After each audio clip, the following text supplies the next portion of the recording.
my immediate thought was that, like, it was a case of that is kind of all of the benefits of what I wanted, what I wanted to start doing, and basically none of the drawbacks. So it was. I love that honesty. Are you a brewhead? I'm a brewhead. Are you a brewhead? I'm a brewhead. Y'all are brewheads? Yeah, we brewheads. So pour a glass of craft beer, we can do this. Yeah.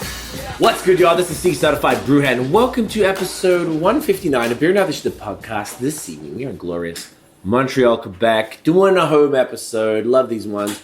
You might recognize this sexual man to my right. If you're watching, if you're listening, you won't have a clue. This is Nathan from NathanDoesBeer and BAOS Podcast. That's right. Good to see you, man. Likewise. Thanks for hanging out. Hey, it's good to be here. Always, really? Isn't it? Yeah. It's glorious. Absolutely. It's wonderful. So Nate came down from Ottawa today. We did a, what do you call it? A craft beer brewery crawl. Where to drink in Montreal. We were ambitious to start. Yeah. We did not achieve our goal.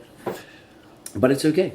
Yeah, I mean, maybe the goal I don't even know if I would say we didn't achieve our goal. Like our initial plan was lofty, but we hit the ones that we definitely wanted to hit, and and we knew it was possible that the rest might have to get covered in maybe a follow up to it, but. It was just one of those things of we were having so much fun that we wound up taking more time in each spot than we initially planned, but that wound up being okay. And the reason is that these spots are really good places to be in Montreal. So, and that's kind of what it was about, right? Right. That's true. We wanted to get to 6 or 7. We got to 4. Mostly because, like I said, we ended up having a good time. We saw people we knew, whether it was owners, employees, or just other people in the beer scene, and just ended up kicking it. So we'll get into that in a bit more detail. So we're going to start. We've got a bunch of really, really good beers tonight. We're going to start with this bad boy. This is the Pathway Pilsner from Triple Crossing in Richmond, Virginia. I'm looking forward to this because you guys were going on about how good Triple Crossing is, and I know. Eric from Uncap Everything is a big fan because I've seen him talk about that on Instagram before as well. We were just taking a look, and Eric just said he works there now. Oh, does he? Yes, that's what he's saying. Good for him. And behind the bar. Do you guys want me to pour it, or do we just pass it over? There we go. So this is a 5% Pilsner. This one, we had it with Scott at the brewery. Super good. I was super impressed. I was very happy that they happened. They only had 2 beers in cans that day, so this was one of them. Nice and crisp and clean. Yep. Nice little malty nose. Mate, get in here. Oh, it's glorious. I love it. In case he's here in the background, we have Tiff and we have Richard in the building tonight as well, drinking with us. Yeah. King Richard. People, it's basically it's a motherfucking squad out here. So we had a great day. It's good. You like this, right? Yeah, it's very good. I like cool, it a right? lot. Exceptional. Really? That's a very clean pills. Yeah, real clean. There's something about this I just love. They had 2 different ones. They had a this was the 5%. They had I think it was like a lighter version of it, which I noticed a lot of breweries, like maybe 3, 5, or 4. But that full flavored, that real biscuity, a little bit sweet, it's fucking great. I love this beer. So the sweet is just a tiny bit in the background, and then it's got. It's got a bit of complementary bitterness as well. This is an all-around excellent pills. Yeah, right. Grassy, just nice. So today we thought, if you guys follow us, you probably would have seen that we do a lot of the where to drink in wherever kind of vlogs, generally when we're traveling. And Tiff has always wanted to do one in Montreal, being this where we're based, and Toronto actually as well. But we live in Montreal. We've been not trying to do one here. It's been on the menu, but it's kind of I was saying to you earlier, it's hard for us to want to go and do it when we have an overflow of beers here that we have sort of to do content for or whatever. So it kind of always feels like I'm neglecting something at home or whatever to do it. So you coming down was a really good excuse to do it today. So we hit 4 breweries. Essentially, it was kind of like Southeast breweries. So we did Masorum, the first time there. We did Four Origins. We did Avant-Garde, and we ended up at L'Espace. Yep. So that was really cool. It was. I enjoyed that. It was nice to hang with everyone. We sort of hung there longer than we anticipated. We wanted to get to Hildegard and Reservoir. Yep. But basically, I think it's almost like we separated it into like a south, like I said, south and east vlog. And then we'll just make it a part 1. We'll do part 2, part 3, and we'll just keep. There's just so many. And since we're here, it'll just be like some fun stuff. It's a good problem to have. Yeah, it's a great problem. So if you come back, or if Rich decides to hang out with us next time, shit, we can do Gets it. off Man, his ass. yo, man, just Saturday, just hanging out. And, wow, man, Rich come for the late night one. Wow, I'm a late night kind of guy. right? So that was that today. So that's pretty good. So like for you guys who don't know, so Nate, primarily, I guess we met because you're on Instagram. Yep. You're going hard on there, taking some fire photos, drinking some fire beer, and essentially, I don't know if we ever really told this story because when we did everything, it was me, you, and Chris. You guys might remember. I think it was episode, if I'm not mistaken, 135. We were in Ottawa in April. 135, might be wrong, but with Chris from Hops and Bros and yourself, and we were kind of just explaining because the three of us, along with Noah from Beerism, have like a group chat, and Max as well from Hops and Bros, and we talk shit every day. And we were all encouraging you because we all have our beer media stuff and you had the Instagram going, but we wanted you to get into like blogging or like, what did you want to do? Did you want a podcast? Want to do YouTube? What did you want to do? And you sort of showed some interest in the writing because you do kind of lengthy, well-written reviews. And we're encouraging you to do that. And basically, I thought, because you didn't go and do it, I was like... No, I was really hesitant. Why were you hesitant? To get started with it. I'm not sure. I'm not sure why. I think it was. I think I was worried. Like? I think I was worried about turning the beer enthusiasm into a chore. Fair. I was like I was thinking about like do I want to figure out starting up my own site and managing that. And whatnot, and committing to content regularly. Committing to content regularly, and and that whole thing. And I wanted to do it, but I was just dragging my feet with it. And then it was kind of through our conversations that it kind of kept it in the back of my head. It kept wheels turning. Right, so we all brought it up, and it was probably maybe 2 times, 3 times as a group we brought it up. Yeah. But so that kind of... And the reason I want to talk about this more just for putting context for people, if anyone out there is considering doing something like this, whether it's for beer or something else, probably beer since you're listening to this podcast, I kind of want to just talk through your journey. Yeah. I think it's kind of interesting to see how someone goes from, casually posting on Instagram to getting involved in the community to going to events to starting to know the brewery owners and brewers and people in the scene and the other beer media people, and then now you're a part of BOS and stuff. So that stayed in the back of your head. Yep. And then where it continued from there was when I think it might have been in December of last year when you texted me and said said that you and Tiff had been thinking over, and you said, what would you think about blogging for BAOS? And I was like, okay, interesting. Did that come out of left field? A little bit, yeah. That was a case because I think at that point I had kind of no, you know what? I don't think I'm gonna go ahead and do this on my own. It doesn't seem I know I keep thinking about it, but it doesn't really seem like I'm gonna go ahead and do it. Yeah. But then when you said that, I'm like, huh, okay. Mm-hmm. What was your immediate thought? Was my immediate thought was that it was a case of that is kind of all of the benefits of what I wanted, what I wanted to start doing, and basically none of the drawbacks. So it was.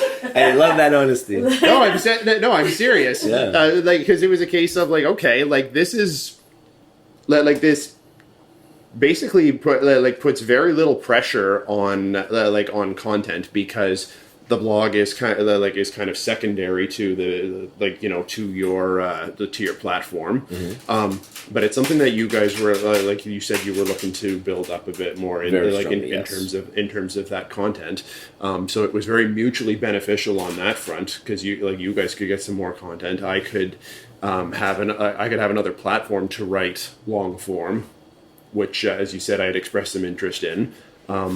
So it was a case of like we said, like, okay, well, like we'll try it out, and we had an understanding of, you know, it's not going to be a regular thing. Like it's not like it's what I mean by that. Yeah, like it's not going to be like, okay, we're going to post every second Wednesday. Like it wasn't going to be that kind of thing. It was, you know, we'll figure out like what topics feel good to write about, like feel like they're meaningful, feel like like something that I want to be writing about. We're not going to force anything. No. Just kind of roll with it, go with what feels good, and it'll kind of see how it works out on both sides. Right. And I feel like it's gone pretty well so far. I felt great about how it's going so far. Yeah, likewise. Like we were talking about earlier today, I think it's a perfect fit. Yeah, because it's good, like you said. It's definitely, I guess, because you didn't have to sort of build up a platform where we've already got the platform, and the website. Tiff built it last year, and we were really focusing on the blog. So, like,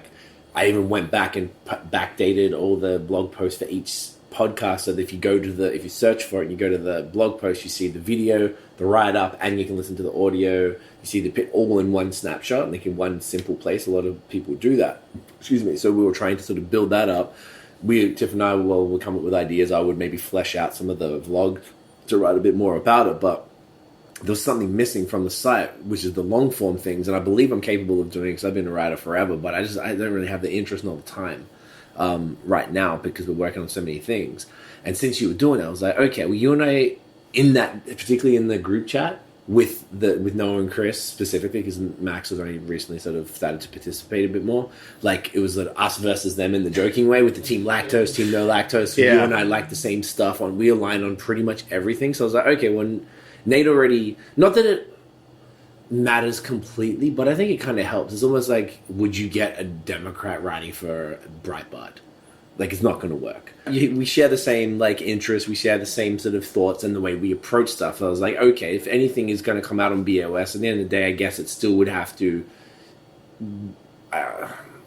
not toe align as much, but sort of like, you know, align with the general vibe of how we feel, like, be for diversity and, like, you know, simple stuff like that. Nothing crazy. It's beer. It's nothing political. And even if you hated lactose, well, that's okay because you be the guy who hates lactose writing for it. It doesn't matter. Mm-hmm. It's not that serious. So it helped anyway to make. I thought it made it a little easier that you were able to.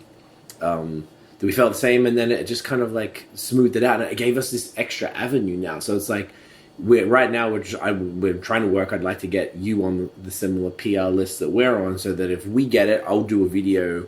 And photos and stuff, and then you do a write-up, and then we just do the deeper write-up rather than like I could share it on the blog or something, but it's not the same because I'm not going to write a review on top of all the other stuff. It's too much. And we've already done that a little bit with with a couple of the reviews, like with Bicycle one with Bicycle and Echo. with the two from Echo, and it looks like we'll have some others. Got a couple others coming up. That we'll probably have. There's stuff in the pipeline, which is cool. So it's a nice little thing. So just while we're in the middle of talking about that, next beer, this one is something you haven't had much of before. No, that's right. Oh my god, I can smell that already. Right? This is Other Half's Dollar and a Dream. Picked this up late August, I believe. Holy cow. Right? It's pretty sick. Give you a little dash. So this one is a 7.5% oat cream, which means... Yeah, it does. Wow, so it smells good. It's about a month old. Probably 5 weeks. Well, since I bought it, I don't know how old it was before then. It smells like sweet tropical goodness. Yes, it does. Like that, and that is some clean haze there. Right? Put it in you. Oh, wow, that held up so well. I swear I had one like a week or two ago, and I was like, oh, man, it's dying, but this is great. So I completely was tripping out. No, this is good. Yeah, right? This is really nice. Yeah. Just so well done. What do you reckon, Rich? Oh, yeah. Top drawer. Top drawer. Yeah, this is really like, super fruity. The sweetness isn't overwhelming. It's not. No, it's not at all. This is more it's more contributing just to the mouthfeel, I think, than contributing a lot of sweetness or chalkiness or anything like that. Super nice, eh? And like it's you can never go wrong. To be honest, like at all. Very hop forward. No, and that aroma alone is Insane, right? Yeah. I was a little just hesitant of I had a bunch of hazy IPAs that kind of died off on me recently, which we were talking about tonight as far as like with the dudes from Blood Brothers about how to treat them. Interesting fact he told me was that he found in their sort of non-scientific lab test, they have a thing that essentially you can exacerbate, is that the word? The speed of the aging process of a beer by heat. Yeah. So you can put them in like I forgot what he called it, like a box, an incubator. And like, say if you put, I think it times it by 7. So for every day kept out in anything over, was it 15 degrees or something like that, it essentially ages it by another 7 days. Yeah. And we had a bunch of the Virginia stuff that we had, unfortunately, in a goddamn hot-ass car that we just all sitting on the floor of a hotel room because there wasn't enough room in the fridge as it got on and we got too much stuff. And it was kind of worrying me, and those ones seem to have maybe died off a little earlier than I would have hoped, unfortunately. So you had them in there for a couple of days. That's probably adding Not a just good, sitting, but yeah, it would have good like 3 weeks. adding a good 2-3 weeks to the age of it. It explains Does this it a lot. this doesn't say what hops are in there, does it?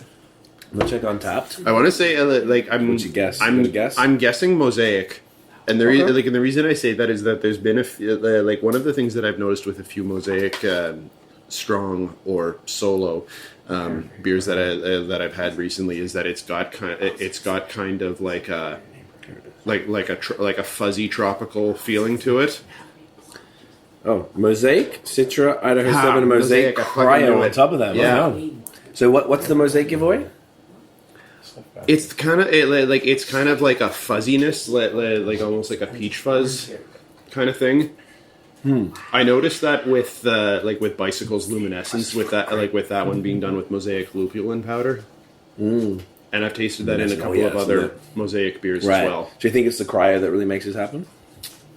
Could be. Could be. Is there anything else you want to talk about that you're working on? Other like pieces, or I know there's some review stuff. Yeah. There's There's some reviews in the pipeline. like think pieces, sort of more interesting ones besides reviews. That you can talk about. There's other stuff. Few ideas. Yeah, there's other ideas we've been discussing, but well, maybe we'll see how those play out. One thing I won't go into detail, but I want to do a part 2 to the diversity one, the leaders in diversity, because there's so many people we missed. Yeah. First time around, it's the same as like the where to drink vlogs. Like even whenever we do them, whether it's like here or elsewhere, like you're only doing how like all right, we got one day in Richmond, Virginia. All right, cool. Well, let's do a vlog and hit as many places as we can. Yeah, and with that diversity piece, like I think there was 7 people that I talked to, I think, and there's I think we already have a list of the next and one. the list was like there's still so many more.